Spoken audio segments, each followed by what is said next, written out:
And as the US is gearing for presidential elections in November, Donald Trump on Friday vowed to undo all the gun restrictions enacted by President Joe Biden during his term.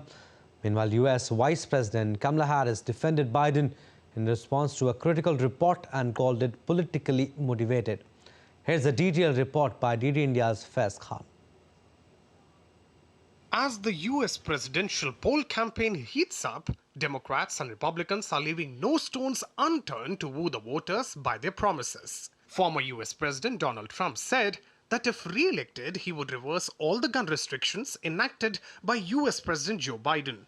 Trump secured a landslide victory in the Nevada Republican Party's caucus, claiming 99% of the vote and all of the state's delegates.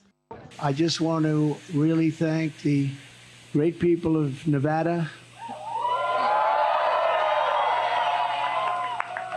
because this was a turnout. I don't know if you know, you broke the all-time record. The all-time caucus record was broken. This win further solidifies his lead in the race for the presidential nominee, with his closest competitor, Nikki Haley, not even present on the ballot. This significant triumph reflects Trump's dominance within the party. Trump needs to accrue 1,215 delegates to formally clinch the party's nomination and could reach that number in March. Look, whilst Nevada will be hotly contested in the November presidential election, this result was a foregone conclusion.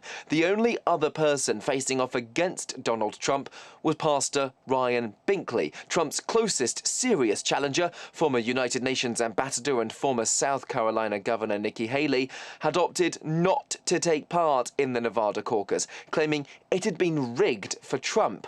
She appeared in the primary vote earlier this week instead, amid a dispute between the political parties in the state. But she lost in that primary anyway, embarrassingly beaten by the none of these candidates option.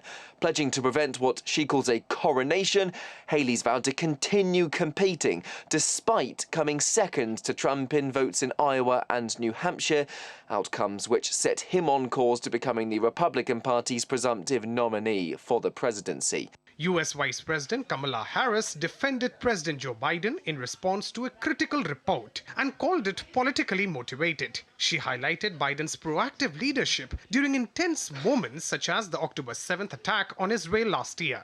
Israel experienced a horrific attack, and I will tell you, we got the calls, the president and myself, in the hours after that occurred. He was in front of it all, coordinating and directing leaders who are in charge of America's national security, not to mention our allies around the globe. For days, and up until now, months. So the way that the president's demeanor in that report was characterized could not be more wrong on the facts and clearly politically motivated.